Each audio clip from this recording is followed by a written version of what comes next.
మీ పేరు సుబ్బారెడ్డినా?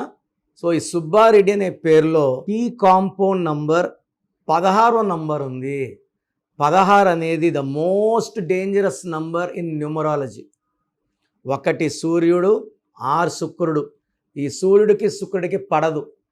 దీనివల్ల కోపం ఎక్కువవుతుంది, హెల్త్ ప్రాబ్లమ్స్ ఎక్కువవుతాయి, ఆర్థికంగా ఒడిదుడుకులు ఉంటాయి, high chance of dying in accidents like Soundarya 16, Savitri 16, Silk Smitha 16. మీ పేరులో బలం ఎంత ఉందో తెలుసుకోవాలనుకుంటున్నారా? మీ full name, calling name, date of birth. నా పర్సనల్ వాట్సాప్ నంబర్ 9951197198. సో 9951197198కి వాట్సాప్ చేస్తే 24 అవర్స్ లోపల మీ పేరు బాగుందా లేదా రిప్లై వస్తుంది. మీ పేరు బాగుంటే మీరు లక్కీ. పేరులో రాంగ్ నంబర్స్ ఉంటే try to take my appointment and meet me personally.